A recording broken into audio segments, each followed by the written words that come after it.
Hello everyone, good morning to all. Welcome back to my channel. I am Pooja और आज हम बात करेंगे वीकली करंट अफेयर्स पे, क्योंकि संडे को हमारा डेली करंट अफेयर्स नहीं होता।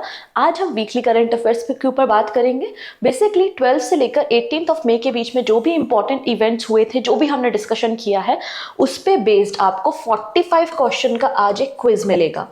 इसको आपको अटेंड करना है और आपका जो भी स्कोर होता है आउट ऑफ 45, आप मुझे स्कोर बता सकते हैं कमेंट सेक्शन में।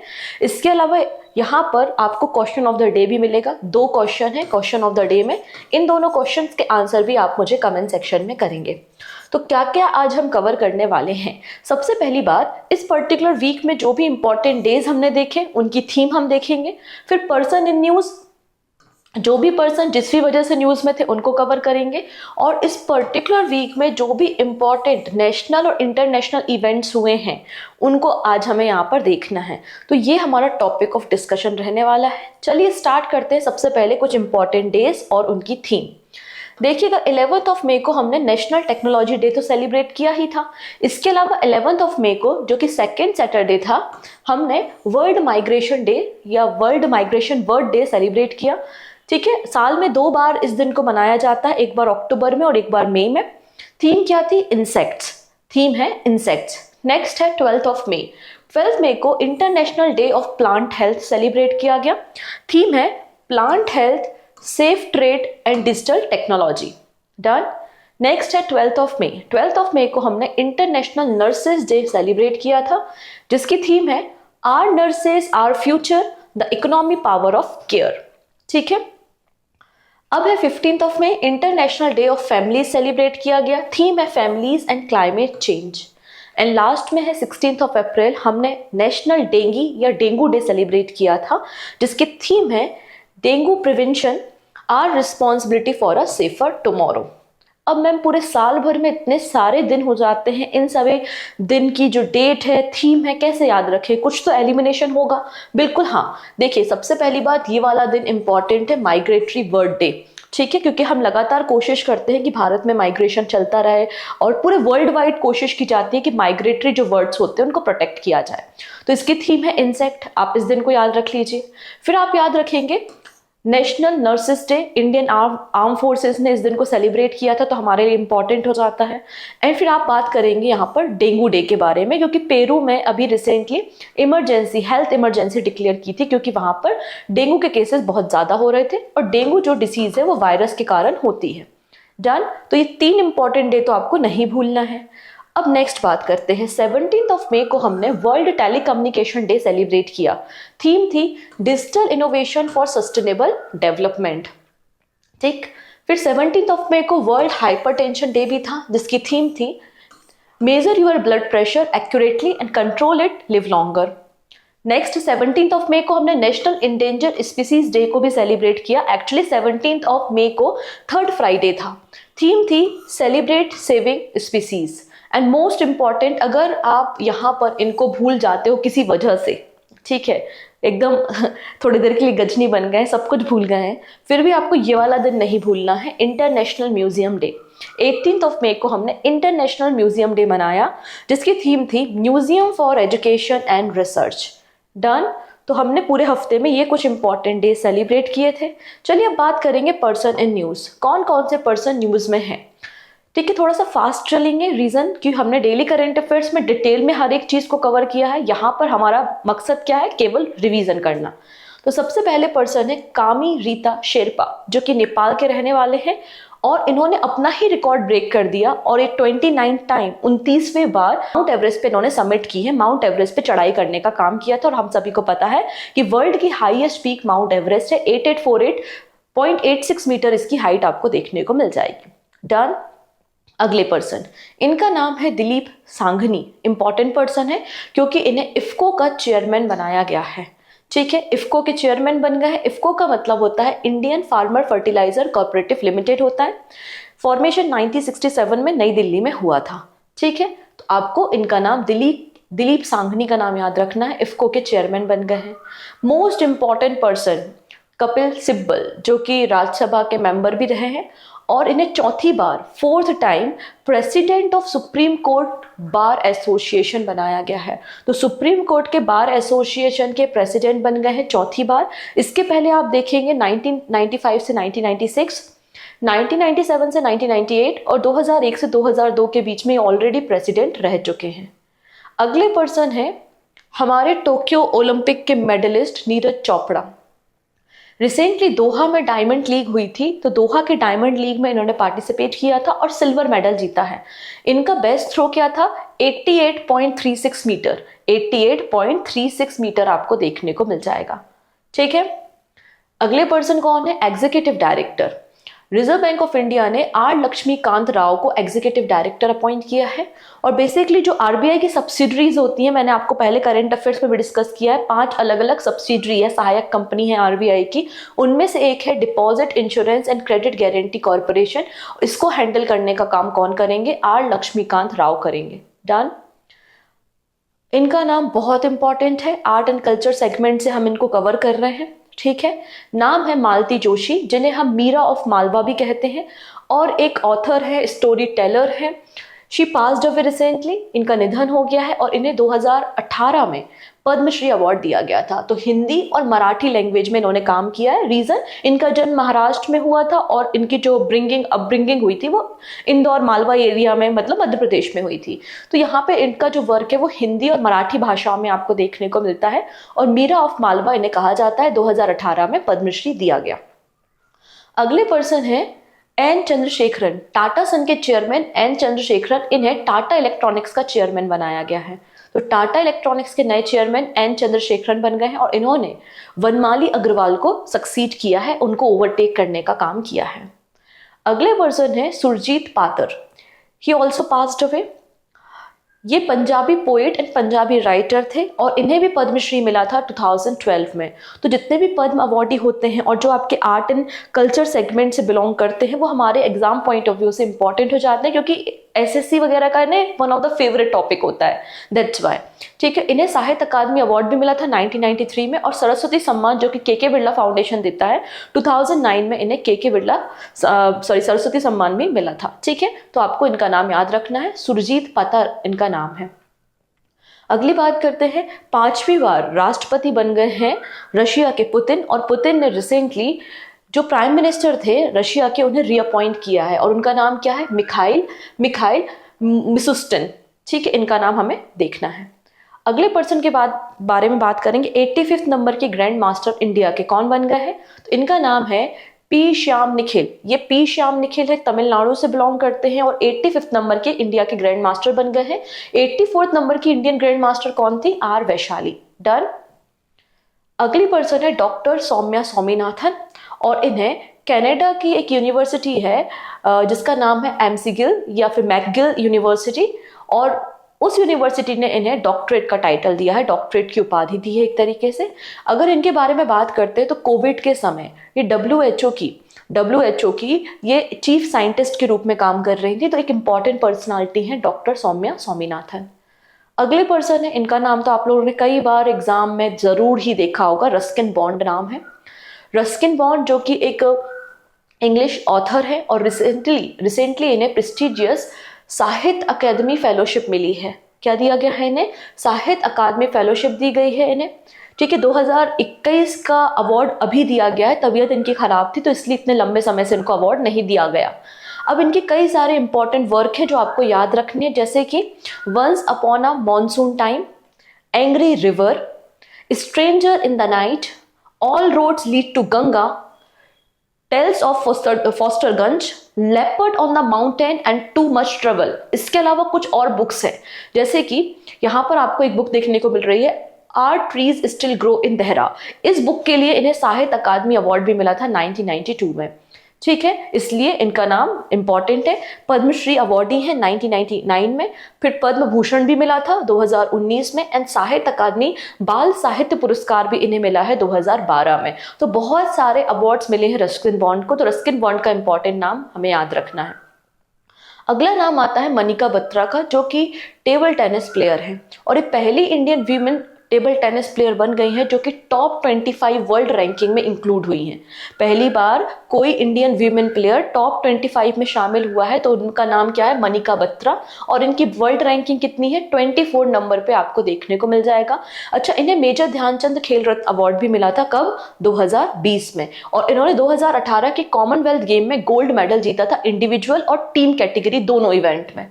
ठीक, अगले पर्सन हैं सुशील कुमार मोदी, जो कि बिहार राज्य से बिलोंग करते थे और बीजेपी पार्टी से हैं, और बीजेपी की one of the star campaigner की लिस्ट में इनका नाम शामिल है। 2003 में जब नीतीश कुमार जी चीफ मिनिस्टर हुआ करते थे बिहार के, तब ये डिप्टी चीफ मिनिस्टर आपको देखने को मिलेंगे, सुशील कुमार मोदी। ही पास्ड अवे रिसेंटली, और ये 2 बार डिप्टी चीफ मिनिस्टर रहे हैं, 2005 से 2013, 2017 से 2020। तो इनका नाम हमारे लिए इंपॉर्टेंट है, पॉलिटिकल पार्टी से बिलोंग करते थे। अगले पर्सन है सुनील छेत्री। इनका नाम भी आप लोगों ने डेफिनेटली सुना होगा। इंडिया के नंबर 1 फुटबॉलर अगर कोई है तो वो सुनील छेत्री हैं, और रिसेंटली इन्होंने अनाउंस किया है इंटरनेशनल फुटबॉल से रिटायरमेंट। ठीक है, ये हमारी फुटबॉल टीम के कैप्टन है सिंस 2012। ठीक है, और अगर बात करते हैं पूरी दुनिया में जितने भी एक्टिव फुटबॉलर्स हैं, उनमें इनकी रैंकिंग 3rd नंबर पे आती है मैक्सिमम नंबर ऑफ गोल करने के लिए। इन्होंने जो इंटरनेशनल मैचेस हैं, 150 इंटरनेशनल मैचेस में 94 गोल्स किए हैं। ठीक, अगेन नीरज चोपड़ा का नाम वापस देखने को मिला, क्योंकि यहाँ पे फेडरेशन कप चल रहा है। फेडरेशन कप टूर्नामेंट कहाँ हो रहा है, कलिंगा स्टेडियम भुवनेश्वर उड़ीसा में हो रहा है, और वहां पर फेडरेशन कप में इन्होंने गोल्ड मेडल जीता है जेवलिन थ्रो में, और इनका जो बेस्ट थ्रो था वो 82.27 मीटर आपको देखने को मिलेगा। डन। चलिए, अब यहाँ पर हम बात करते हैं जो भी इंपॉर्टेंट पर्सन, मतलब जो फर्स्ट है, स्पेशली अगर आप में से कोई राजस्थान से बिलोंग कर रहा है और राजस्थान की किसी एग्जाम को दे रहा है, तो ये नाम आपको उस पेपर में मिल सकता है। ठीक है, राजस्थान की पहली वीमेन मिनिस्टर कमला वेनीवाल पास्ड अवे, जैसलमेर राजस्थान में इनकी डेथ हो गई है। ठीक है, और जब चीफ मिनिस्टर थे अशोक गहलोत जी, तब उस समय इन्हें डिप्टी चीफ मिनिस्टर 2003 में अपॉइंट किया गया था। इसके अलावा ये त्रिपुरा, गुजरात और मिजोरम की गवर्नर भी रही हैं, तो ये नाम इंपॉर्टेंट है, याद रखेंगे। अगला नाम कौन है, ये है मिलिंडा गेट्स, जो कि बिल गेट्स की वाइफ है, और बिल गेट्स और मिलिंडा गेट्स ने एक बिल एंड गेट्स फाउंडेशन का फॉर्मेशन किया था आज से 20 साल पहले, लगभग 2000 में। ठीक है, 2000 में फॉर्मेशन किया गया था, और आपको पता है जो bill and Melinda Gates foundation है, ये वर्ल्ड का लार्जेस्ट, यू कह सकते हैं कि एक एनजीओ है जो कि फिलैंथ्रोपी वर्क या परोपकारी काम करता है। ये girls education, vaccination programme, health care आदि सेक्टर में काम करता है। ठीक है, रिसेंटली मिलिंडा गेट्स ने रिजाइन कर दिया है गेट फाउंडेशन से, को चेयर थी हैं। ओके, लास्ट में कुछ और शॉर्ट न्यूज देखेंगे, कुछ और इंपॉर्टेंट पर्सन है, जैसे कि लॉरेंस वोंग, और ये नए प्राइम मिनिस्टर बन गए हैं, 4th नंबर के इनफैक्ट प्राइम मिनिस्टर बन गए हैं, कहां पर, सिंगापुर में। ठीक है, अगली पर्सन जो कि कनाडा से बिलोंग करती थी, एक ऑथर है जिनका नाम है एलिस मुनरो, और इन्हें नोबेल प्राइज भी दिया था लिटरेचर की फील्ड में 2013 में, और इनका भी रिसेंटली निधन हो गया है, शी पास्ड अवे। ठीक, नेक्स्ट बात करते हैं विवेक विपिनदादा कोले। ये जो कोले जी हैं, इन्हें इफ्को का डायरेक्टर बनाया गया है। ठीक है, अभी इफ्को के चेयरमैन देखा था हमने, ये इफ्को के डायरेक्टर बन गए हैं। ये नॉर्वे के प्लेयर है, जो कि वर्ल्ड के नंबर 1 चेस प्लेयर है, जिनका नाम है मैग्नस कार्लसन, और Magnus Carlsen recently 2024 super bet rapid and blitz Poland championship को जीत गए हैं। ओके, अगले पर्सन जो कि फास्ट बॉलर है, इंग्लैंड से बिलोंग करते हैं, नाम है जेम्स एंडरसन, और इन्होंने रिसेंटली क्रिकेट से, इंटरनेशनल क्रिकेट से रिटायरमेंट अनाउंस किया है। अगली पर्सन कौन है, आभा कठुआ इनका नाम है, और ये शॉर्ट पुट से एसोसिएटेड है, आप देख सकते हैं, और इन्होंने नेशनल रिकॉर्ड बनाया है, क्योंकि इनका जो बेस्ट थ्रो था वो 18.41 मीटर का था। तो रिसेंटली जो नेशनल फेडरेशन कप हो रहे हैं ना भुवनेश्वर में, उसमें उन्होंने शॉर्ट पुट में वर्ल्ड रिकॉर्ड बनाया है। तो शॉर्ट पुट से एसोसिएटेड है, गोला फेक से संबंधित है। अगले पर्सन के बारे में बात करते हैं, जिनका नाम है विनय फिराके। तो विनय फिराके को बेसिकली आपका चीफ एग्जीक्यूटिव ऑफिसर बनाया है विप्रो ने, किस एरिया के लिए, Asia Pacific, India, middle east and Africa. इसमें जो स्ट्रेटेजिक मार्केट यूनिट है उसको संभालने का काम करेंगे, और विप्रो ने इस पर्टिकुलर एरिया में चीफ एग्जीक्यूटिव ऑफिसर अपॉइंट किया है। अगली पर्सन जो कि इंपॉर्टेंट है, क्योंकि ये इंडिया की पहली बन गई है, हिस्ट्री क्रिएट की है। हम बात कर रहे हैं सृष्टि खांडगले के बारे में। तो सृष्टि खांडगले, इन्होंने हिस्ट्री क्रिएट की है, और ये पहली अभी तक की इंडियन बन गई है जिन्होंने एशियन ट्रैम्पोलिन जिम्नास्टिक चैंपियनशिप में मेडल जीता है। ठीक है, भले सिल्वर जीता है लेकिन ये पहला मेडल है, इसलिए आपको इनका नाम याद रखना है। कहाँ हो रही थी चैंपियनशिप, तो आप देख सकते हैं 6 नंबर का चैंपियनशिप थी और ये हांगकांग चाइना में हो रही थी। अगले पर्सन है, बहुत इंपॉर्टेंट नाम है ये, अमन शेरावत। अमन शेरावत पहले इंडियन मेल रेसलर बन गए हैं जिन्होंने पेरिस ओलंपिक में कोटा सिक्योर किया है, 2024 के पेरिस ओलंपिक में पार्टिसिपेट करेंगे।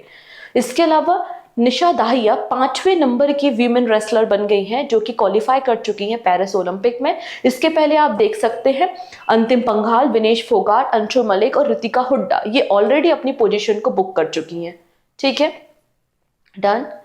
तो ये थे आपके कुछ इंपॉर्टेंट पर्सन जो हमने न्यूज़ में देखे। चलिए अब बात करते हैं कुछ नेशनल और इंटरनेशनल इवेंट्स जो न्यूज़ में थे, जो सुर्खियों में थे। इसके अलावा एक छोटी सी अपडेट मैं देना चाहती हूँ फर्दर स्टार्ट करने से पहले।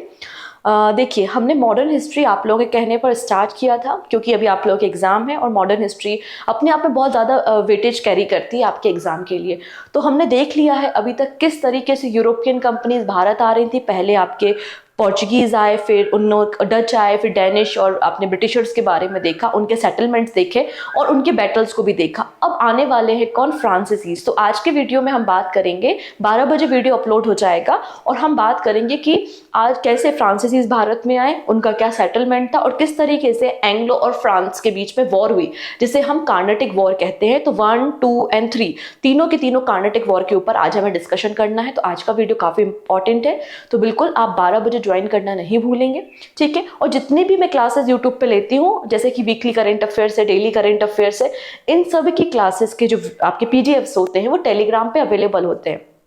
सिंपली सर्च कीजिएगा पूजा जैन CA 247, तो आप मेरे टेलीग्राम पे पहुंच जाएंगे और वहां से फ्री ऑफ कॉस्ट इजीली इन सारी PDF को डाउनलोड कर सकते हैं और नोट भी बना सकते हैं। इसके अलावा मैंने मिनिस्ट्री ऑफ फाइनेंस की जो सारी की सारी गवर्नमेंट स्कीम जो न्यूज़ में और इंपॉर्टेंट स्कीम्स है उसके लिए एक सेपरेट वीडियो बनाया हुआ था जो कि ऑलरेडी अपलोड किया जा चुका है। अब नेक्स्ट मिनिस्ट्री पे हम वीडियो बनाने वाले हैं, बहुत जल्दी आपको नया वीडियो भी मिल जाएगा। ठीक है, चलो अब बात कर लेते हैं यहाँ पर कुछ नेशनल और इंटरनेशनल इवेंट्स पे। सबसे पहले इंडियन आर्मी ने वर्ल्ड का हाईएस्ट टैंक रिपेयर फैसिलिटी बनाया है लद्दाख में। 2 फैसिलिटीज ओपन की हैं जो कि 14,500 फीट की हाइट पर है और ये सेक्टर, मतलब ये जो आपकी फैसिलिटीज हैं, ये हमारे टैंक को हाई एल्टीट्यूड पर रिपेयर करने में मदद करेंगी। ठीक, अगली बात करते हैं वर्ल्ड का पहला 6G डिवाइस। तो वर्ल्ड का पहला 6G डिवाइस एक प्रोटोटाइप है बेसिकली, और ये डिज़ाइन किसने किया है, जापान ने किया है। ये जो हमारा 6G डिवाइस है ना, ये इसकी speed 20 times better, 20 times higher है आपके 5G डिवाइसेस से। तो 5G इंटरनेट से 6G का स्पीड 20 गुना ज़्यादा है और स्पीड कितनी है, 100 Gbps, मतलब 100 गीगाबिट्स पर सेकेंड आपको स्पीड देखने को मिलेगी। जापान की जो टेलीकॉम सेक्टर की इंडस्ट्रीज हैं उन्होंने मिलकर इस डिवाइस को तैयार किया है। अगली बात कर लेते हैं, हमारी कंट्री का एक लॉजिस्टिक सर्विस प्लेटफॉर्म है जिसका नाम है पोर्टर, एंड पोर्टर 2024 में 3rd नंबर की यूनिकॉर्न कंपनी बन गया है। इसके पहले ओला का जो वेंचर था कृत्रिम, और इसके अलावा एक फिनटेक फर्म है जिसका नाम क्या है, परफ्यूज, ये ऑलरेडी यूनिकॉर्न बन चुके हैं। यूनिकॉर्न कंपनीज वो होती हैं जिनकी वैल्यूएशन $1 बिलियन होती है। पोर्टर का फॉर्मेशन 2014 में किया गया था और फाउंडर ये तीनों हैं जिनका नाम क्या है, प्रणव गोयल, उत्तम ढीगा एंड विकास चौधरी। ठीक है, चलिए नेक्स्ट बात करते हैं UAE। रिसेंटली UAE ने 10 साल का ब्लू रेसिडेंसी वीज़ा लॉन्च किया है for environmental champions.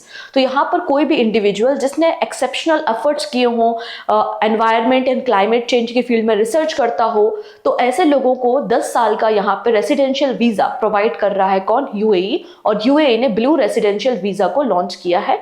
Capital Abu Dhabi है, दिरहम यहाँ पे करेंसी मिल जाएगी। चलिए अब इंडियन एयरफोर्स ने एक और कमाल कर दिखाया है। इंडियन एयरफोर्स ने यहाँ पर आप देखेंगे जो पोर्टेबल क्यूब्स या पोर्टेबल हॉस्पिटल्स हैं, इनको एयरप्लेन से ड्रॉप किया और आगरा में इंस्टॉल किया, राइट। तो भीष्म प्रोजेक्ट के बारे में बात हो रही है। Bhishma portable cubes were drop from the airplane by the Indian air force in the Agra. इस तरीके से ड्रॉप किया। ऐसा काम हम कब कर सकते हैं, कोई इमरजेंसी सिचुएशन है, वॉर की कंडीशन है, या कहीं पे बहुत ज़्यादा इमरजेंसी है, हेल्थ इमरजेंसी है, तो वहां पर हम इन पोर्टेबल हॉस्पिटल को इजीली इंस्टॉल कर सकते हैं जहां पे आपको मेडिकल फैसिलिटीज देखने को मिल जाएंगी under the project Bhishma. Bhishma का फुल फॉर्म क्या है, भारत हेल्थ इनिशिएटिव फॉर सहयोग, हित एंड मैत्री। बहुत इंपॉर्टेंट नाम है भीष्म, इसका नाम आपको याद रखना है फुल फॉर्म। अब बात कर लेते हैं नासा के बारे में। तो नासा प्लान कर रहा है कि वो चंद्रमा पे रेलवे ट्रैक बनाएगा, ठीक है। और इस प्रोजेक्ट का नाम रखा है फ्लोट। क्या नाम रखा है? फ्लोट। फ्लोट का मतलब है flexible levitation on a track. क्यों? क्योंकि यहाँ पे नासा का प्लान है कि 2030 में वो स्पेस मून पे बेसिकली एक अपना ऑब्जर्वेशन सेंटर बनाएगा, एक स्पेस स्टेशन बनाएगा, एक तरीके से आप बोल सकते हैं, जहां पर नासा के एस्ट्रोनॉट रहेंगे। तो उनको डेली नीड्स के लिए ट्रांसपोर्टेशन की रिक्वायरमेंट होगी, सामान की रिक्वायरमेंट होगी, इसलिए रेलवे ट्रैक बनाया जा रहा है मून में। नेक्स्ट है फोन पे। तो फोन पे पार्टनर विथ लंका पे फॉर यूपीआई पेमेंट। यहाँ पर फोन पे ने पार्टनरशिप की है लंका पे के साथ, मतलब श्रीलंका के साथ। तो लंका पे का जो क्यूआर कोड होगा, अगर आप किसी मर्चेंट शॉप पे जाते हैं तो आप लंका पे के क्यूआर कोड को स्कैन करके फोन पे से इंडियन करेंसी में पेमेंट कर सकते हैं। इससे क्या होगा, आपको कैश करेंसी रखने की जरूरत नहीं होगी और ना ही करेंसी को कन्वर्ट कराने की रिक्वायरमेंट होगी। श्रीलंका ने ये इनिशिएटिव इसलिए लिया है जिससे टूरिज्म को प्रमोट कर सके, ठीक है। India to host Bharat Parv at Cannes film festival for the first time. तो 77वें नंबर के कांस फिल्म फेस्टिवल स्टार्ट हो चुके हैं और यहाँ पर भारत गवर्नमेंट पहली बार एक पवेलियन लगा रही है, भारत पर्व, ठीक है। तो भारत पर्व को होस्ट कर रही है Indian government for the first time in the Cannes film festival, ठीक है। और जिसमें इन्होंने 55 नंबर का जो इंटरनेशनल फिल्म फेस्टिवल इंडिया में होना है गोवा में, उसका ट्रेलर और ऑफिशियल पोस्टर भी लॉन्च किया है, ठीक है। अब ये जो पवेलियन रेडी किया गया है भारत पर्व के लिए, इसको national institute of design Ahmedabad ने रेडी किया है, जिसकी थीम क्या है? द सूत्रधार। और इस पवेलियन को ऑर्गेनाइज किसने किया है? National film development corporation with the collaboration of federation of Indian chamber of commerce and industry, मतलब फिक्की के बारे में बात हो रही है। डन। चलिए, अब बीआरओ के हाथ में एक और सम्मान आया है, एक और अचीवमेंट इन्होंने किया है। आप देख सकते हैं international book of honour England ने रिकॉग्नाइज किया है कि बीआरओ ने जो सेला टनल बनाई थी, सेला टनल जो कि 13,000 फीट के एल्टीट्यूड पे थी, और ये इंडिया की हाईएस्ट टनल का रिकॉग्निशन मिला है, ठीक है, सेला टनल को। तो Sela tunnel recognise as India's highest tunnel by the international book of honour England, ठीक है। ये जो टनल है वो 2.98 किलोमीटर की टनल है, जो कि आसाम के तेजपुर को अरुणाचल प्रदेश के साथ कनेक्ट करती है। और आपको अरुणाचल प्रदेश में टनल देखने को मिल जाएगी, जिसका एल्टीट्यूड कितना है? 13,000 फीट पर आपको देखने को मिल जाएगा। तवांग एरिया अरुणाचल प्रदेश और तेजपुर आसाम को कनेक्ट करती है, ठीक है। और अरुणाचल प्रदेश के जो चीफ मिनिस्टर है उनका नाम प्रेमा खांडू है। नेक्स्ट है India international bullion exchange, SBI first trading cum clearing member. तो यहाँ पर SBI, state bank of India ने अनाउंस किया है कि ये पहला ट्रेडिंग कम क्लियरिंग मेंबर बन गया है। कहाँ पर? IIBX, India international bullion exchange में, मतलब आपकी गिफ्ट सिटी में। और यहाँ पर बुलियन को एक्सचेंज किया जा सकता है और वॉल्ट फैसिलिटी भी अवेलेबल होगी। बुलियन क्या होते हैं? तो बुलियन मतलब आपका गोल्ड, जो कि बार या फिर कॉइन के फॉर्म में अवेलेबल होता है। क्लियर? चलो नेक्स्ट बात करते हैं। अगेन अभी 10th नंबर की मीटिंग हो रही थी, 10th नंबर की UNESCO memory of the world Asia Pacific regional conference हो रही थी। और यहाँ पर हमारे देश की 3 बुक्स को रिकॉग्नाइज किया है, इस पर्टिकुलर लिस्ट में शामिल किया है, रजिस्टर किया है। टोटल 20 आइटम्स एड ऑन किए हैं। उन 20 आइटम में से 3 आइटम्स आपको, या 3 बुक्स हमारी भारत से देखने को मिलेंगी। कौन कौन सी?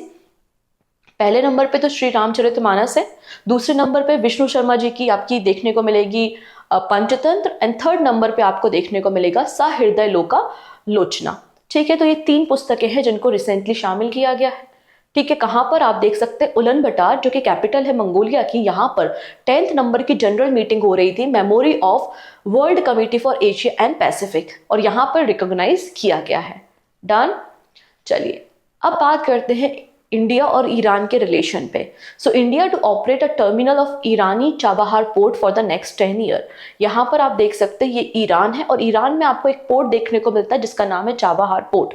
चाबहार पोर्ट और इंडिया के बीच में अगर देखे जाए तो एक एग्रीमेंट हुआ था 2016 में, और उसमें कहा था कि इंडिया चाबहार पोर्ट को ऑपरेट करेगा। लेकिन ये एग्रीमेंट 1 साल के लिए हुआ था और बार बार इसे रिन्यू कराना पड़ता था, मतलब एक शॉर्ट टर्म एग्रीमेंट था। तो यहाँ पर आप देखेंगे पहला कोई इंटरनेशनल एग्रीमेंट जो कि लॉन्ग टर्म एग्रीमेंट आप एक तरीके से कह सकते हैं।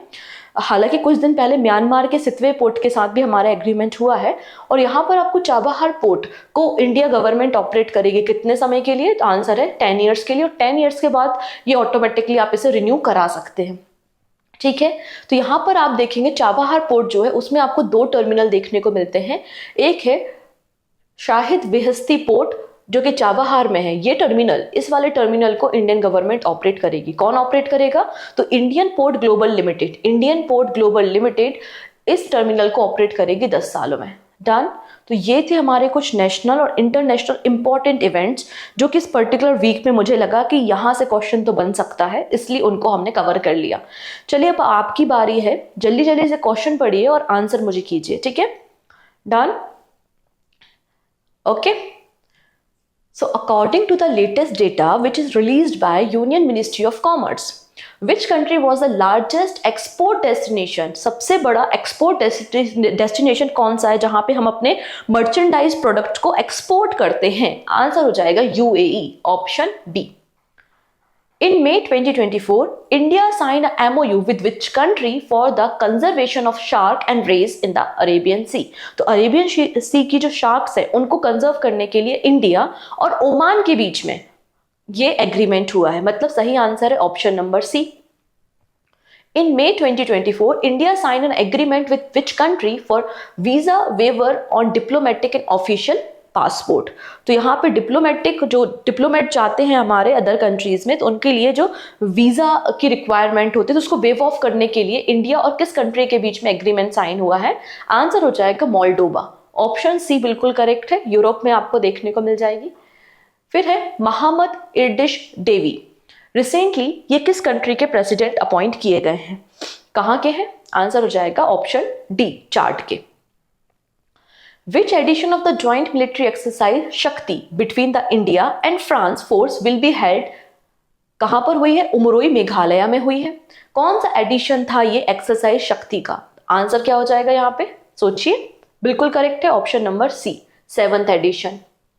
कॉलिन मुनरो, रिसेंटली इन्होंने इंटरनेशनल क्रिकेट से रिटायरमेंट अनाउंस कर दिया है। पूछा जा रहा है ये किस देश के खिलाड़ी थे, किस देश के खिलाड़ी हैं?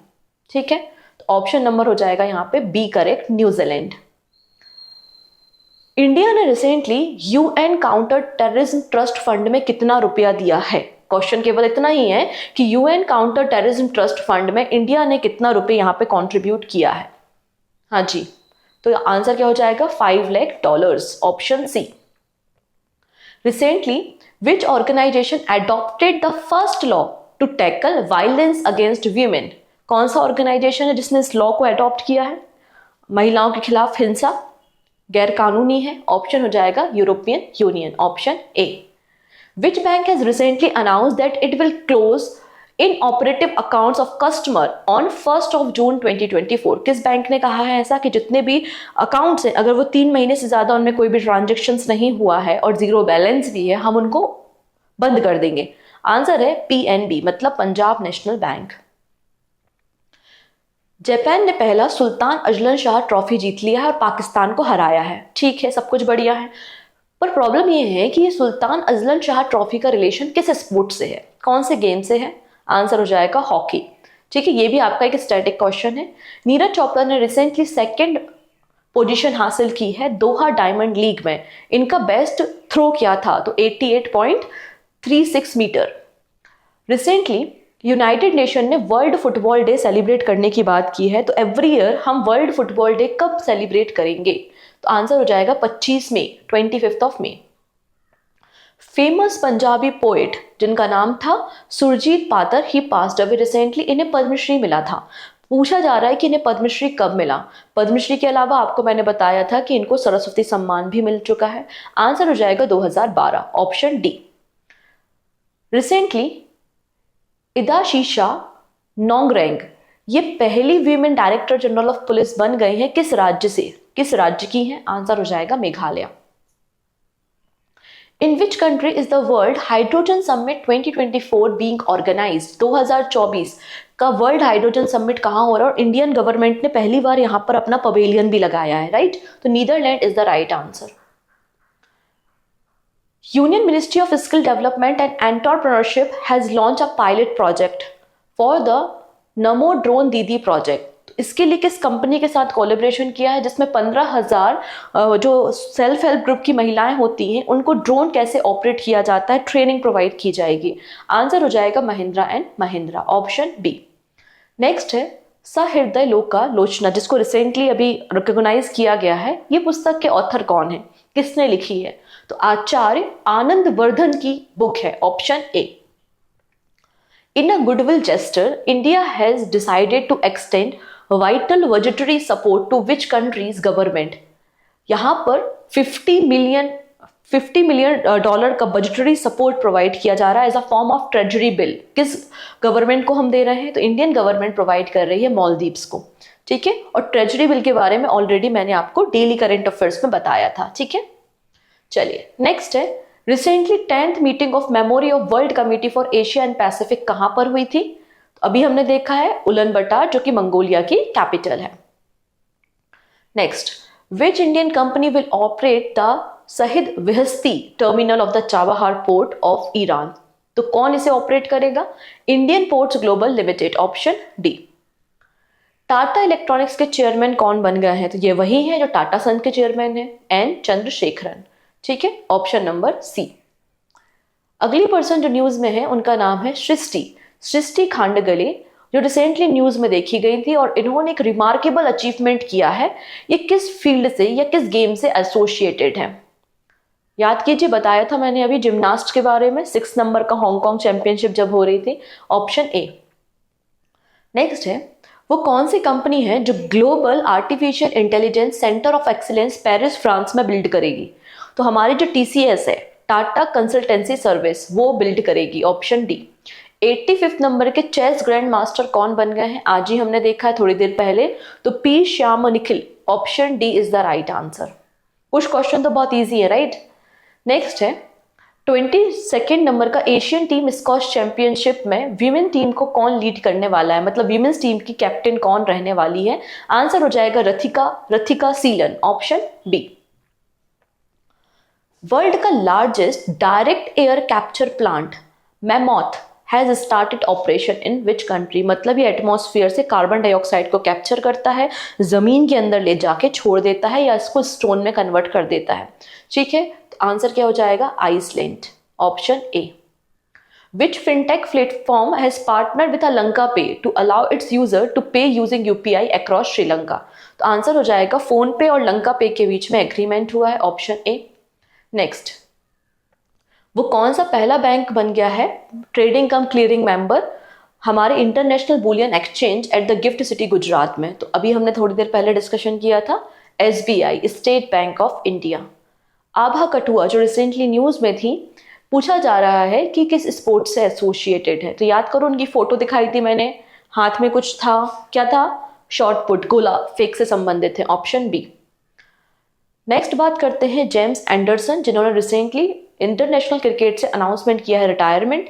पूछा जा रहा है ये किस देश के खिलाड़ी हैं, तो किस कंट्री के प्लेयर हैं ये? आंसर हो जाएगा यहाँ पर option number A, England. Next, which country has become the country with the highest data centre capacity in the Asia Pacific region? तो सबसे ज्यादा डेटा कैपेसिटी आपको कहां पर देखने को मिलेगी? रिसेंटली एक रिपोर्ट मैंने डिस्कस की थी, आंसर हो जाएगा India, option A. Recently Sela tunnel recently news में थी, जिसको अभी international book of honour England में इंक्लूड किया गया है। पूछा जा रहा है कि सैला टनल कहां पर है? तो अरुणाचल प्रदेश में आपको ये टनल देखने को मिल जाएगी, जो 13,000 फीट की ऊंचाई पर है। लॉरेंस बॉन्ग रिसेंटली किस कंट्री के नए या चौथे नंबर के प्राइम मिनिस्टर बन गए हैं? आंसर है सिंगापुर, ऑप्शन डी। चलिए, अब नासा यहाँ पे प्लान कर रहा है कि वो चंद्रमा पे रेलवे सिस्टम या रेलवे ट्रैक बिल्ड करेगा, और एक प्रोजेक्ट लॉन्च किया है विच इज फ्लोट। फ्लोट का फुल फॉर्म क्या है? क्या हो जाएगा? Flexible levitation on a track, option D. India skill competition, जो कि वर्ल्ड का बिगेस्ट स्किलिंग प्रोग्राम है, हर 2 साल में होता है। कहां पर इसे ऑर्गेनाइज किया जा रहा है? आंसर है न्यू दिल्ली में, ठीक है।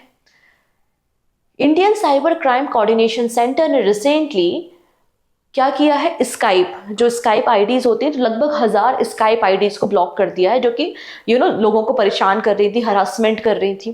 तो यहाँ पे पूछा जा रहा है कि Indian cyber crime coordination centre किस के अंदर काम करता है? तो ये मिनिस्ट्री ऑफ होम अफेयर्स के अंदर काम करने वाली बॉडी है, ठीक है।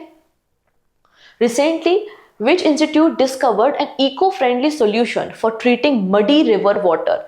तो मडी रिवर वाटर को ट्रीट करने के लिए यहाँ पर आप एक इंस्टीट्यूट देखेंगे जिसने इको फ्रेंडली सोल्यूशन बनाया है।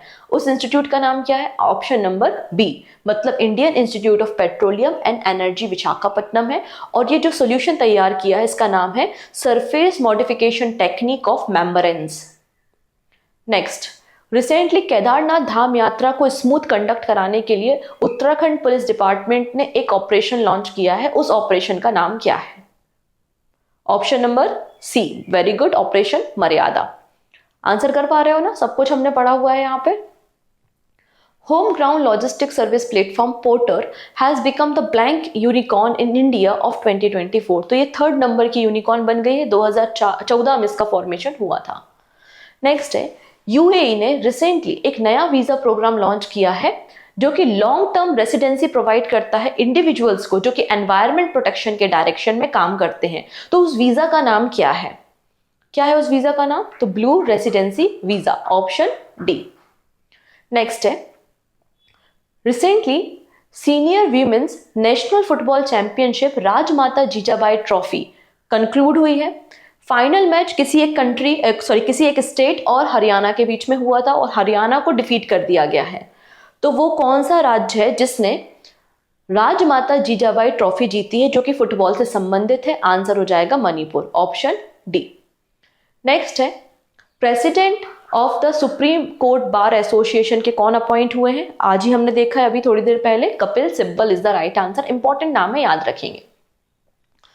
अब बोला जा रहा है कि वो कौन सी कंपनी है जिसने एथलेटिक्स फेडरेशन ऑफ इंडिया के साथ एक डील साइन की है to become its official kit sponsor.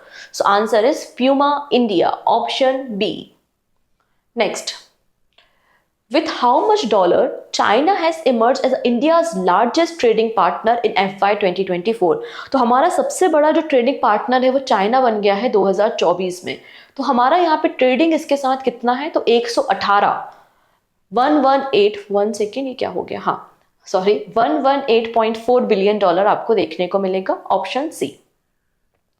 Next है मूडीज ने भारत की जीडीपी फॉरकास्ट की है 2025 के लिए, FY 2025 के लिए कितना किया है? आंसर हो जाएगा 6.6। ये मूडी की रेटिंग है, ठीक है। Option number C is the right answer. Done. चलिए next, this is question of the day. 2 question है। पहला क्वेश्चन है, हेमंत खत्री जिन्हें रिसेंटली PSU समर्पण अवार्ड दिया गया है, पूछा जा रहा है ये किस कंपनी के CMD हैं? किस कंपनी के CMD आपको हेमंत देखने को मिलेंगे? 4 कंपनीज है, आंसर आपको बताना है। एंड यहाँ पे बोला है कि पहले इंडियन मेल रेसलर कौन बन गए हैं जिन्होंने पेरिस ओलंपिक कोटा को सिक्योर किया है? इन दोनों प्रश्नों के आंसर आप मुझे कमेंट सेक्शन में देंगे अपने स्कोर के साथ, और चीटिंग नहीं, सही स्कोर बताना कितना सही आपने किया है, ठीक है। तो ये आज के हमारे वीकली करंट अफेयर्स थे। कल मॉर्निंग में सुबह 8 बजे अपने नए करंट अफेयर्स के साथ, और हाँ 12 बजे हिस्ट्री का वीडियो देखना नहीं भूलेंगे। So take care.